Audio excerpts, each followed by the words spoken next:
Le cercle RH, pour faire un débat autour du dialogue social, évidemment, on ne parle que de lui. On a presque envie de dire aujourd'hui dialogue de sourds, puisque le président Macron a fait son allocution, un peu plus de 13 millions de téléspectateurs, et des Français qui ont un peu boudé, c'est pas le score historique des allocutions présidentielles, avec une difficulté. Les syndicats continuent à accélérer, à maintenir le mouvement. L'intersyndicale, eh bien, évidemment, est unie, comme elle l'est depuis 3 mois, et puis le président, lui, enjambe cette réforme des retraites en proposant un certain nombre de pistes de réflexion autour du travail, sans d'ailleurs avoir cité le mot pouvoir d'achat, qui est une autre très grande inquiétude des salariés. 3 invités sont avec moi parce que, évidemment, je ne sais pas s'ils étaient au concert de casseroles ou s'ils étaient devant leur poste, mais en tout cas, ils sont avec moi. Cyril Chabagnier, merci d'être là. Vous êtes le président, secrétaire général président de la CFTC. Vous faites partie bien de ceux qui sont depuis maintenant 3 mois derrière la banderole, avec une unité syndicale. On vous écoutera évidemment à l'issue de cette allocution, et puis de savoir comment va évoluer ce dialogue social qui, pour l'instant, est totalement au point mort. Luc Mathieu est avec nous, secrétaire national à la CFDT. Merci d'être avec nous, Luc Mathieu, avec Laurent Berger qui a dit récemment, alors peut-être que vous allez pouvoir nous l'expliquer, on ne va pas passer 6 mois à manifester, alors, comme si on avait l'impression qu'il fermait la porte et qu'on allait passer à autre chose. Visiblement pas, puisque vous serez unis au 1er mai. Hugues Vidor est avec nous. Bonjour Hugues, vous êtes le président de l'UDES, l'Union des employeurs de l'économie sociale. 25 organisations, 25 branches. Ça représente combien d'adhérents, l'UDES ?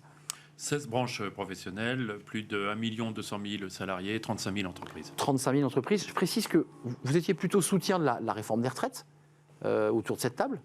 Alors, on était surtout soutien de la réforme en 2019. C'est ça, mais pas de la dernière. Et la dernière, on a été critique sur un certain nombre de points. Et sur le 49.3. Commençons par le début, Cyril Chabagnier. Excusez-moi de le dire un peu abruptement, parce qu'on est sur une chaîne regardée par des entrepreneurs, des chefs d'entreprise.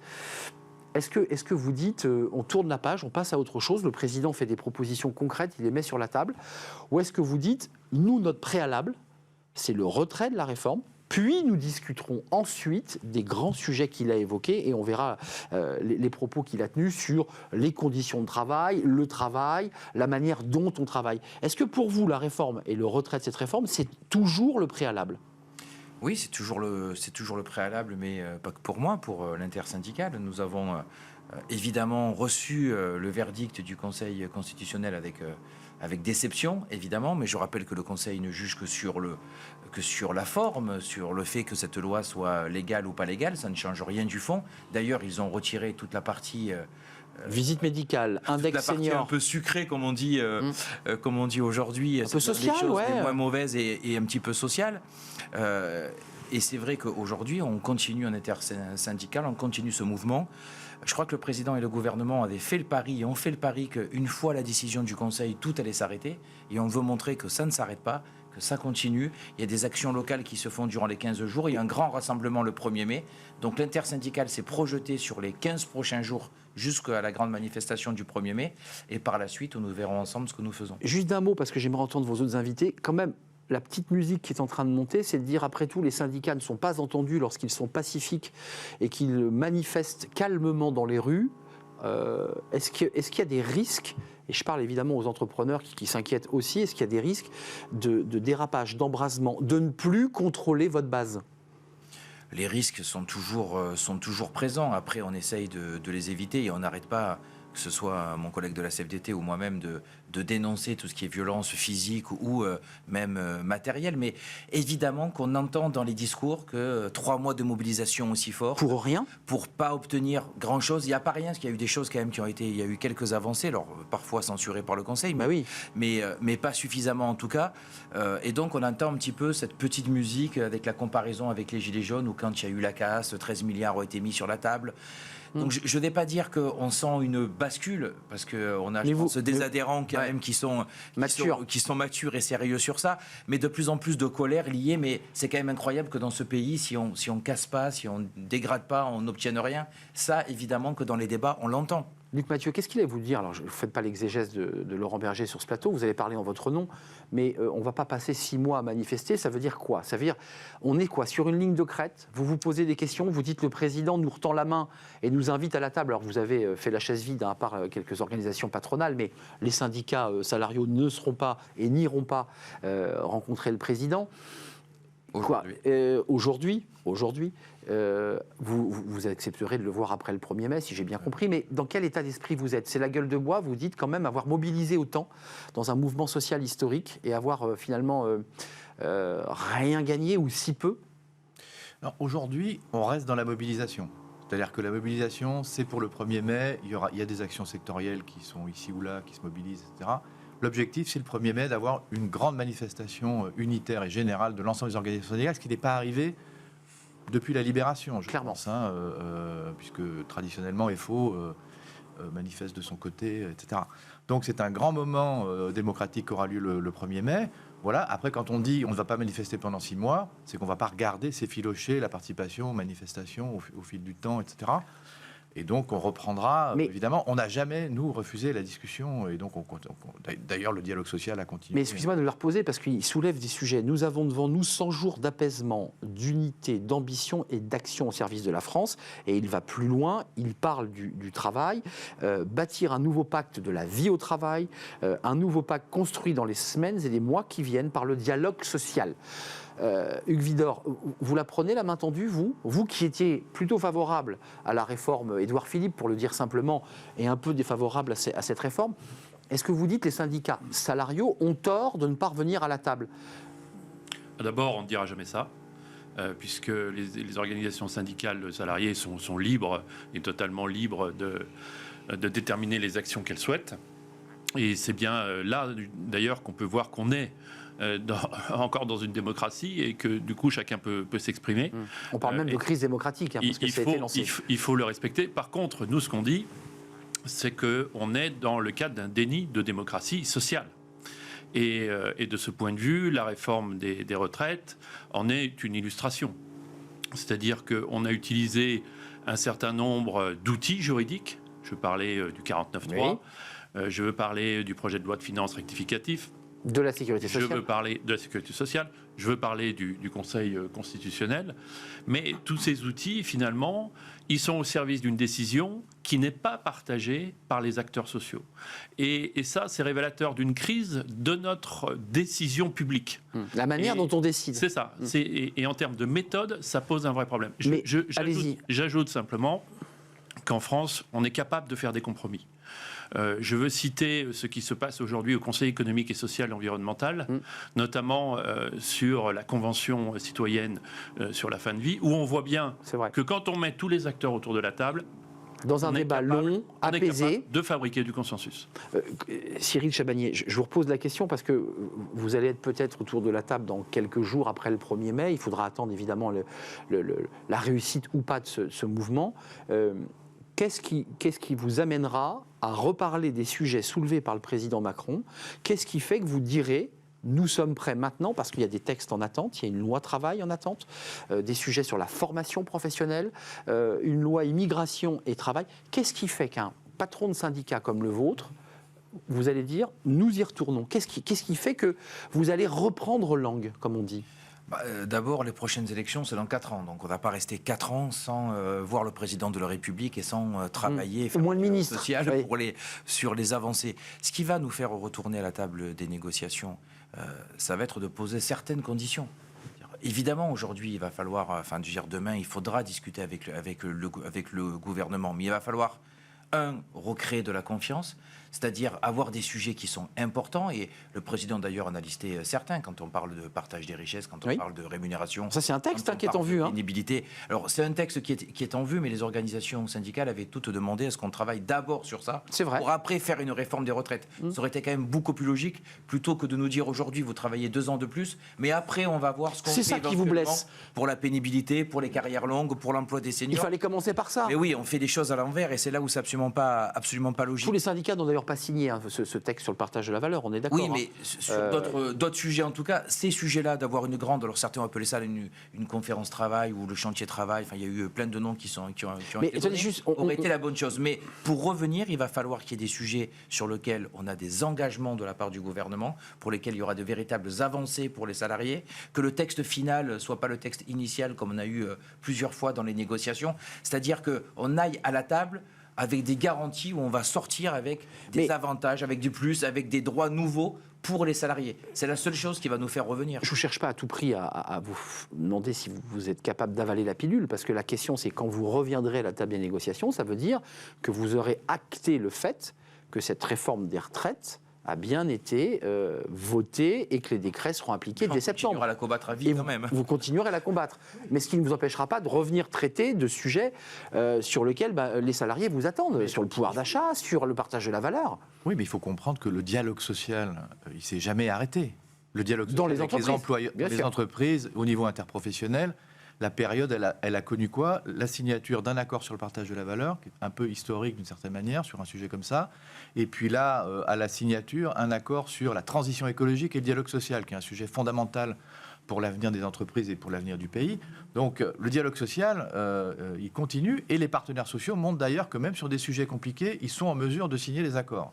Donc tout va bien de ce côté-là, et nous, on est toujours disponibles pour... Mais sur la question du partage de la valeur, sur la question, et je le redis, le président n'a pas évoqué le pouvoir d'achat dans son allocution, donc c'est une sorte de discours d'apaisement, enfin qui tentait de vouloir apaiser. Est-ce que ça vous choque, par exemple, que le président, dans son allocution, n'évoque pas le pouvoir d'achat, qui est un autre sujet où vous êtes interpellé dans la rue? On a augmenté, l'inflation a progressé. C'est le premier motif d'inquiétude des salariés, c'est la question du pouvoir d'achat. Devant les retraites, hein. Oui, devant les retraites, oui, parce que les retraites, d'une manière... Enfin, c'est aujourd'hui le premier sujet, à cause, vous l'avez rappelé tout à l'heure, du niveau d'inflation, en particulier de l'inflation de l'alimentation, etc. Aucune proposition sur le sujet? Non, mais c'est d'abord, moi je veux le dire, c'est d'abord un sujet qui concerne les branches professionnelles et les entreprises. Ça n'est pas l'État qui fixe les salaires dans ce pays. Mais oui. Et donc il faut mettre sur la table, il faut parler aux employeurs. Ce sont les employeurs qu'il faut parler. C'est eux qui négocient dans les branches, dans les entreprises, les salaires, les minima de branche ou les salaires réels, etc. dans les entreprises. Donc c'est à eux qu'on s'adresse, hein, pour le coup. Donc vous dites finalement pas si grave que le président ne s'exprime pas, parce que si on négocie bien dans les branches, les salariés, parce que les NAO ont eu lieu, c'est fini, enfin, vous allez redemander des négociations de... Dans 10 jours, le SMIC va augmenter de 2 et quelques pourcents. Il y aura 151 branches professionnelles qui ne seront pas conformes au minimum du SMIC. Exact. Il y a un champ de négociation important. Dans l'accord sur le partage de la valeur, les employeurs se sont engagés à ouvrir des négociations sur les systèmes de classification lorsqu'ils ne l'ont pas fait dans les délais qui sont normalement obligatoires dans la loi, etc. Tout ça va générer normalement, si tout le monde joue le jeu, beaucoup de négociations. C'est intéressant ce que vous dites, parce que vous nous faites rentrer dans les coulisses. Il y a ce que le mainstream nous montre, les chaînes d'information avec les manifestations, les banderoles, cette unité, puis vous nous dites qu'il y a quand même en dessous une vie syndicale qui continue à vivre et à faire vivre la vie sociale de l'entreprise. C'est ça qui se passe. Vous êtes d'accord, Hugues? Il y a ce qu'on voit à la télé, qui sont des chocs assez forts, parfois même violents. Et puis, il y a quand même un dialogue social de terrain et de base qui fait que l'entreprise, les branches continuent à discuter. C'est bien ça. Oui, les branches continuent à discuter. Enfin, si je fais écho de ce qui se joue dans l'économie sociale, on a négocié des accords d'ailleurs avec les organisations syndicales de salariés sur l'impact du numérique sur les situations de travail, sur l'égalité femmes-hommes. Donc, il y a des choses qui se produisent. Reste que on continue à penser au niveau de l'UDES qu'il y a un problème de méthode. C'est-à-dire qu'il faut faire confiance aux partenaires sociaux. Quand je dis partenaires sociaux... Quand vous dites ça, vous dites le président Macron ne fait pas confiance aux partenaires sociaux. Non, je dis il faut aller plus loin. C'est-à-dire que dans les annonces qu'on a eues hier, il y a encore des choses qui ne sont pas satisfaisantes. Lesquelles, par exemple? Eh bien, c'est de faire confiance aux partenaires sociaux dans le cadre... Il ne l'a pas verbalisé. Des négociations sociales. Dire aux partenaires sociaux, il y a 100 jours, finalement, pour travailler sur l'ensemble des sujets qui sont quand même d'une rare complexité, et en disant, il faut que j'ai ma feuille de route dans 100 jours. Quand on voit les sujets, il faut arriver... La négociation, c'est un travail compliqué. C'est un consensus compliqué. C'est même un art, hein, si je peux me permettre. Mais absolument. Et donc, du coup, on a besoin de ce temps-là. Mais Cyril Chabagnier, sans faire de grands mots, quand même, les sujets posés sur la table sont des sujets très complexes qui, d'ailleurs, dépasseront les 100 jours, parce que ce sont des sujets très vastes de réforme du travail. Mais au fond de vous, est-ce que vous vous êtes senti méprisé, vous qui êtes à la tête de la CFTC? Méprisé, je ne sais pas, mais en tout cas, j'étais d'abord un petit peu choqué que la question des retraites fasse moins de 2 minutes dans l'intervention, alors que c'est le sujet crucial et que ça fait quand même 3 mois que nous avons des millions de salariés qui combattent cette réforme et qui nous accompagnent. Donc je trouvais que c'était voilà, que c'était oui, un petit peu méprisant, oui. et en tout cas choquant. Sur le pouvoir d'achat, c'est le sujet primordial aujourd'hui. On pouvait s'attendre quand même à quelques annonces, parce que oui, c'est vrai qu'il y a un gros débat qui doit se faire dans les branches professionnelles, et mon collègue l'a très bien dit. Il n'y aura pas la chaise vide, là. Non, mais autant vous n'allez pas à l'Élysée, mais il n'y a jamais eu la chaise vide. On est d'accord. Mais par contre, le gouvernement peut faire aussi des choses, peut jouer sur blocage de certains prix, peut jouer sur la TVA, enfin, il peut jouer sur des chèques alimentaires, il peut jouer. Il y a quand même des choses que le gouvernement peut faire. Après, on ne va pas faire le débat sur les bonnes ou les mauvaises actions. Enfin, Bruno Le Maire a balayé le débat sur la TVA. Oui, non, mais en tout cas, il y aurait pu y avoir une ou deux propositions, je ne sais pas laquelle, mais sur le pouvoir d'achat. Et le dialogue social aujourd'hui fonctionne bien entre les partenaires sociaux.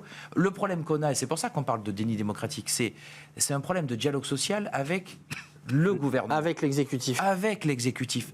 Les partenaires sociaux, au contraire, et je crois d'ailleurs que c'est souligné par beaucoup de monde, qui a une qualité de dialogue social. On a négocié sur les 2-3 dernières années un accord syndicat-patronat sur le partage de la valeur, sur, mon collègue l'a dit, sur la transition écologique, mais aussi sur le télétravail, sur la santé au travail. Accord interprofessionnel sur ces sujets. Il y a rarement eu 4-5 accords interprofessionnels dans les 2 dernières années sur des sujets aussi importants. Et heureusement qu'il y a encore ce dialogue social-là et qui montre ses effets. Donc comme quoi, dans ce pays, quand on dialogue, on arrive à trouver des choses intéressantes. Reconnaissons, et c'est vrai que les chefs d'entreprise, ceux qui nous regardent, se disent on est un peu dans le flou au moment où on est sur ce plateau ensemble. On ne sait pas trop comment les choses vont évoluer. On a un président qui est dans son couloir. On a des syndicats qui sont dans leur couloir. Comment avec l'expérience que vous avez, Luc Mathieu, comment vous voyez cette sortie ? On dit souvent qu'il faut sortir par le haut. Là, on n'a pas l'impression que réciproquement, vous sortiez par le haut. Comment on fait concrètement ? Écoutez, on va voir ce qui se passe. Moi, ce que je note hier, c'est qu'à la fois, il dit on veut apaiser, mais on veut apaiser parce que les Français ont des problèmes de pouvoir d'achat, etc. Mais s'ils sont en colère, c'est d'abord parce qu'il y a cette réforme, faut dire les choses. Et puis après, d'un autre côté, moi, ce que j'ai noté, c'est que c'était un peu le monde de oui-oui, d'une certaine manière. Parce que oui, on va résoudre le problème des enseignants, il y aura des remplacements pour tous les enseignants. Oui, on va résoudre l'engorgement de l'hôpital. Oui, on va résoudre le problème des médecins traitants, sans qu'ils disent jamais d'ailleurs. Comment il fait Comment il fait, dans quel délai, etc. C'est pour ça que je dis que c'est un peu... C'était un peu magique. Donc vous êtes dans le flou, pour répondre à ma question. On est très dans le vous flou êtes tous dans le flou.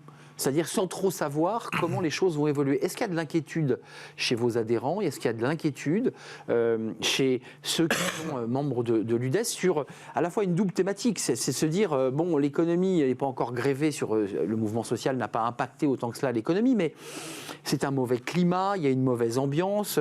Et puis, il y a eu des mots très durs prononcés de part et d'autre, côté exécutif et côté syndicat. Est-ce qu'il y a de l'inquiétude chez vous ? Bien sûr, il y a de l'inquiétude quand on voit, je dirais, la France divisée de cette manière, le fait qu'il y ait une forme de divorce entre les organisations syndicales et puis une grande partie des Français. C'est exactement ça. Il faut le dire. Et l'exécutif, ça interroge. Et donc, nous ce que nous disons, c'est qu'il faut changer véritablement de méthode. Et associer les citoyens et donner confiance aux organisations syndicales et employeurs pour... Mais ce n'est pas le logiciel du président de la République, ça. C'est pas dans son logiciel, ça. Ça dépend des sujets. On va voir. En tout cas, il faut bien sortir de l'impasse dans lequel on est. Nous, pour répondre à votre question, on a des très fortes inquiétudes. Vous avez parlé de partage de la valeur.